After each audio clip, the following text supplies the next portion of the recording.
감사합니다.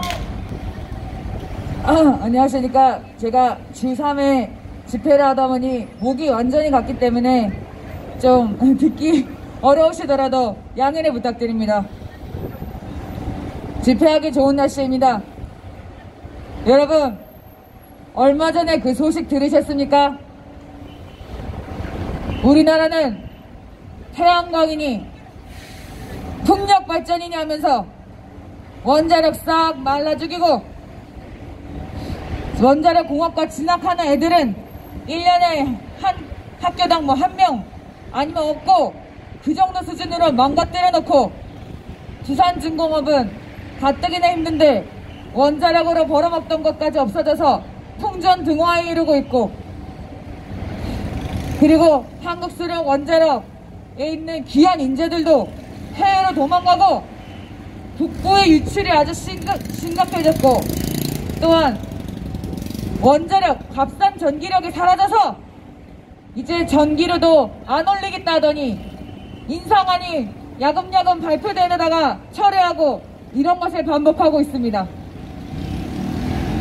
여러분, 전기료가 올라가면 누가 힘들어집니까? 여러분들뿐만 아니라 가장 위험한 건 바로 사회 취약계층들입니다. 그분들은 전기료가 부담스러워서 선풍기를 틀지 못하는 분들입니다. 전기료가 올라가면 이번에도 또 더워서 폭염 때문에 돌아가실 분들인데, 사회 취약계층들을 배려해서 전기료도 함부로 인상을 못하는데 이번 정권은 원자력을 말살해서 전기료 폭등을 유도하고 있습니다. 그런데 어떻게 됐습니까? 북한에는 어떻게 했습니까? 몰래 북한에 원전을 지어주겠다는 계획을 세워서 북대지한테 USB에 담아서 전달했다는 기사가 SBS에서 나온 것입니다. 심지어 얼마나 예민하였으면은 폴더 이름을 뿌유이스라고 했습니다. 이제 덕분에 우리나라 사람들은 핀란드어 2개를 알게 됐습니다. 첫 번째는 휘바, 두 번째는 뿌유이스.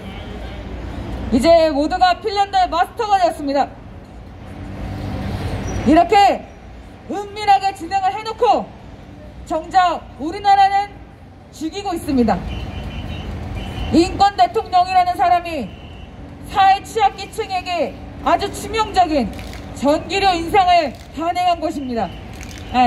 전기료 인상이 단행되는 그런 행위를 한 것입니다. 단행이 예상되는. 그리고 부동산은 또 어떻습니까? 여러분, 부동산 보금자리론 대출 받으려면 6억 원 미만의 아파트, 그리고 부부 합산 7천만 원, 만약에 아이가 있으면 뭐 9천만 원까지 증액되긴 하지만 어쨌든 신혼부부한테는 굉장히 가혹한 조건입니다. 부부가 합산해서 7천만 원 미만이 되기도 굉장히 어렵습니다. 이건 뭐냐? 결국 소득을 기준으로 대출을 함으로 인해서 소득은 없는데 자산은 많은, 람보르기니 끌고 다니는데 백수여도 보금자리론을 받을 수 있는 그런 상황이 왔고, 아득바득 공부해가지고 겨우 살만한 가재개구리 부모들은 보금자리론도 혜택받지 못하는 그런 상황에 처했습니다. 그리고 그런데 불구하고 이 정부는 그게 비싸면 13평짜리 아파트에서 아이 낳고 살아라 이러고 있습니다. 13평짜리 임대주택에서도 충분히 살만하다고 2억 정도를 들여서 인테리어 하는 곳에서 열심히 사진을 찍어서 국민들의 농락을 하고 있습니다. 이것이 어떻게 가능한 것입니까?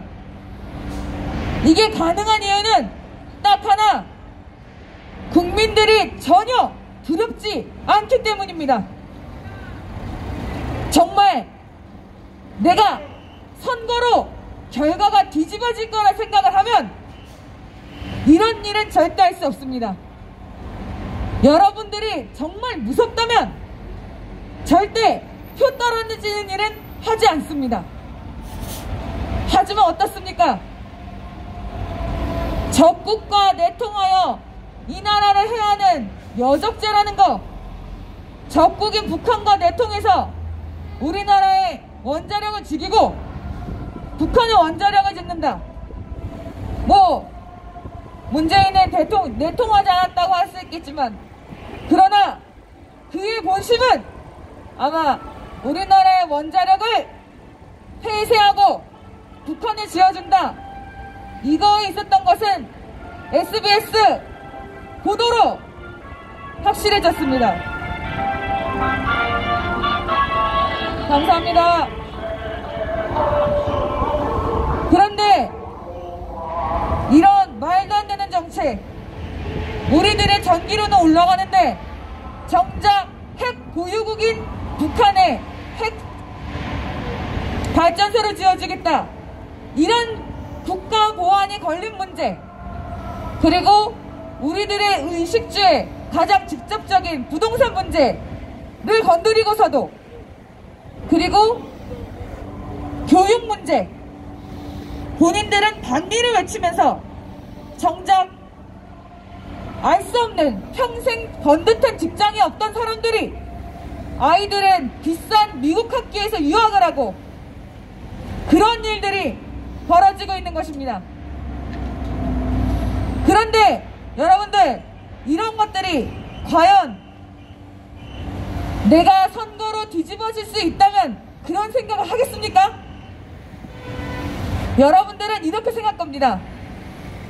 서울시장 잘 뽑으면 돼, 또는 부산시장 잘 뽑으면 돼, 또는 내년 대선 잘하면 돼 라는 꿈같은 생각을 하고 있을 겁니다. 하지만 여러분, 2019년 보궐선거 기억해 보십시오.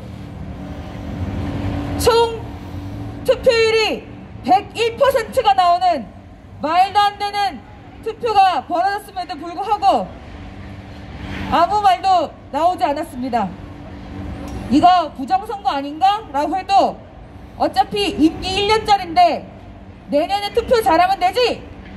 라는 그런 순진한 생각으로 가만히 있었다가 어떻게 되었습니까? 더 완벽한 부정선거가 되었습니다. 60대 이상이 사전선거에 30% 이상으로 투표를 했는데 정작 더불어민주당이 70% 정도로 몰표가 되는 말도 안 되는 통계, 그리고 관내 사전 투표율과 관내 사전 투표율의 비율이 모두 똑같은 말도 안 되는 통계적인 문제, 이것이 통계적으로 가능하려면 지구가 생긴 이후부터 계속 동전을 던졌을 때 전부 앞면이 나올 확률과 같은 확률이라고 박영하 통계 물리학과 교수님은 그렇게 말씀하셨습니다. 그리고 월터 미베인이라는 부정선거 전문가도 이번 우리나라 총선이 부정선거였다, 사기성이 있었다, 그렇게 결론을 내렸는데도 여러분들은 그저 이건 일부만의 상상일 것이다 라고 치부하고 있는 것입니다. 심지어 주호영 원내대표, 홍준표 국회의원조차 왜 재검표를 하지 않느냐, 그런 의문을 가진 바 있습니다. 정말 우리들의 이런 생각이 망상에 불과하다면, 헛된 꿈에 불과하다면, 저라면 당장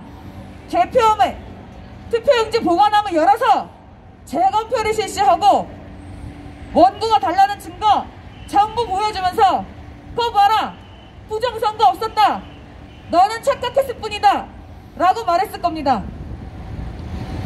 하지만 어떻습니까? 지금 대법원은 어떻습니까? 지금 변론기일을 열지 않고 검증기일 하나, 변론 준비기일 하나, 요 두 개만 열어놓고 지금 수수방관하고 있습니다. 여러분, 변론기일과 변론 준비기일의 차이가 무엇인지 아십니까? 크게 공개 여부에 달려 있습니다. 변론 준비기일은 비공개로 해도 무방합니다. 그러나 변론기일은 공개가 원칙입니다. 그렇기 때문에 지금 대법원과 선거관리위원회는 이 소송들이 공개가 되면 위험해진다는 걸 깨닫고 비공개 절차만 계속 진행하고 있습니다. 물론 그것도 딸랑 2개만 했습니다. 심지어 소송 대리인은 통합선거인 명부 달라고 있습니다. 문명이 중앙선거관리위원회 공보과장이 김현정의 뉴스쇼에 나와서 우리는 민경욱이 달라는 증거 전부 주겠다고 말을 한 바 있습니다. 그래서 우리는 당연히 통합선거인 명부 포렌식하게 해주십시오 했습니다. 그러자 선거관리위원회에서는 우리 행정 업무를 봐야겠다면서 못 주겠다 했습니다. 여러분, 선거관리위원회는 계속 주장하는 것이 통합선거인 명부는 다른 내용과 분리가 되었기 때문에 절대 외부에서 침입을 못한다 그랬습니다. 그렇다면 통합선거인 명부만 따로 보존을 할 수 있다는 뜻인데 행정 업무를 핑계로 대면서 못 주겠다는 것입니다. 그렇다면 중앙선거관리위원회의 말이라면 통합선거인 명부와 다른 데이터가 섞여 있을 수 있다는 말이 됩니다. 그렇다면 제3자가 통합선거인 명부에 침입을 할 수도 있었단 말이 됩니다. 통합선거인 명부가 왜 중요하냐? 거기에는 전국에 있는 모든 선거인 명부가 담겨 있습니다. 그리고 그 선거인들이 언제 어디에서 몇 시에 사전 투표를 했는지가 기록되어 있습니다. 저희는 사전 투표에 부정선거가 증거가 가득하다 보기 때문에 달라고 했습니다. 그런데 이걸 안 주겠다는 겁니다. 그래서 이런 제안까지 했습니다. 그래, 좋다. 너희들이 행정 업무를 봐야 돼서 통합선거인 명부를 못 주겠다 하면 설 연휴에 우리가 통합선거인 명부를 내용을 보전을 하겠다 했습니다. 설 연휴에 아무도 일하지 않는 때 직접 우리가 우리 돈을 들여서 보전을 하겠다 했는데 그것마저 묵묵부답입니다. 중앙선거관리위원회는 언론에 나와서는 우리가 증거를 다 주고 있다, 다 주겠다 이래놓고 정작 소송에서는 못 줘, 안 줘 이러고 있습니다. 그런데 더 환장인 건 대법원은 못 줘, 안 줘 하는 선관위를 그냥 보고만 있습니다. 일반적으로 소송에서 한쪽 당사자가 증거를 달라고 하는데 증거 다 주겠다 하는데 안 주고 있다 그러면은 약간 증거 안 내놓는 쪽이 태색이 짙어지거나 아니면 법관이 꾸짖습니다.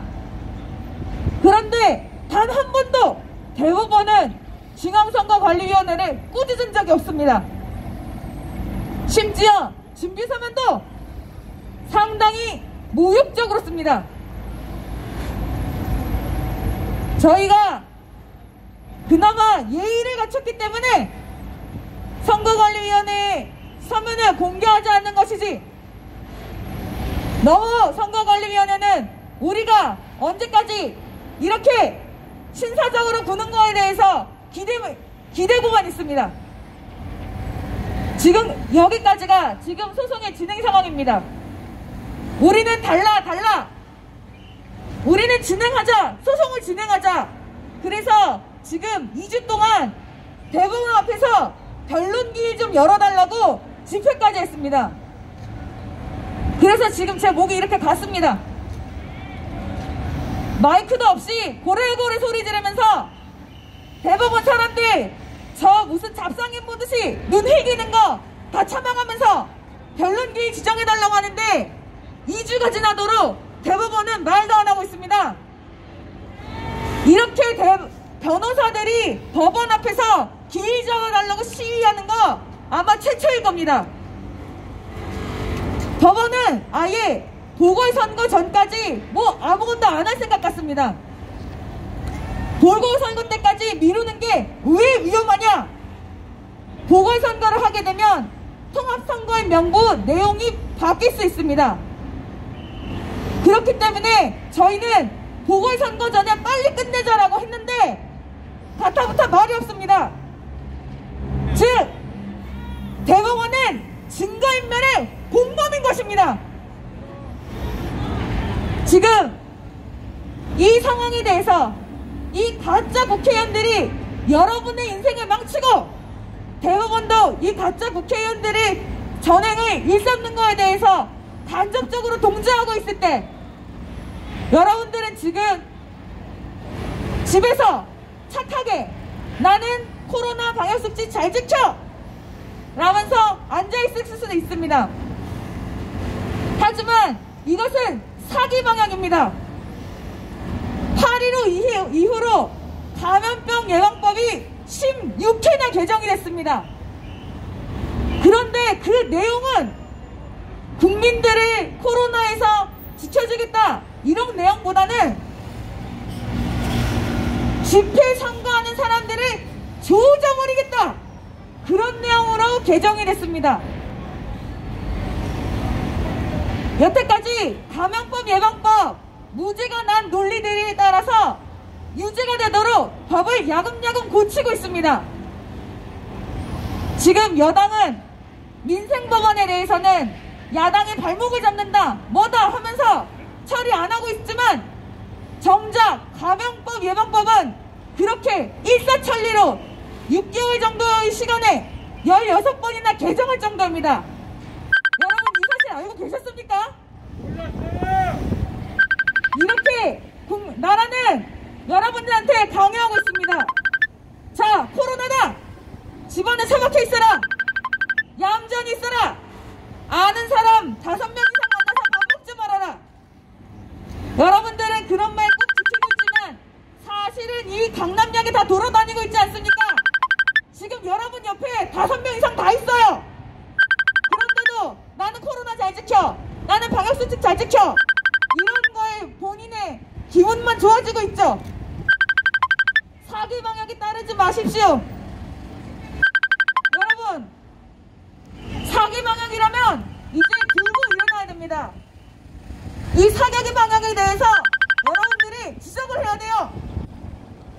코로나로 죽거나 생활고로 죽거나 똑같습니다, 여러분.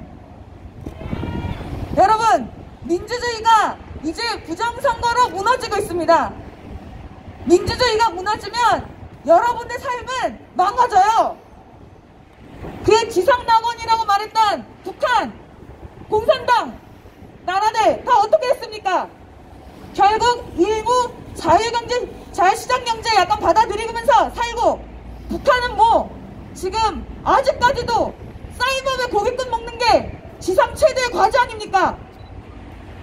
지금 이 나라는 6.25 이후로 파탄났던 나라가 이렇게 멋있게 고층 건물까지 지었는데 이런 말도 안 되는 종북 세력들이 이제 우리나라를 망치려고 하는 것입니다. 이제 여러분 깨어나십시오. 깨어나십시오. 여러분들이 깨어나지 않으면 이 사기 방역에 대해서 그냥 가만히 있으면 결국 이 나라는 풍전등화 박살납니다. 여러분들의 미래도 박살납니다. 이제 깨어나시길 바랍니다. 이제 구호 마치고 내려가겠습니다. 선관위는 증거조사 즉각 실시하라! 선관위를 비호하는 대법원은 박살하라! 부정선거 부정하는 정당들은 해체하라! 감사합니다.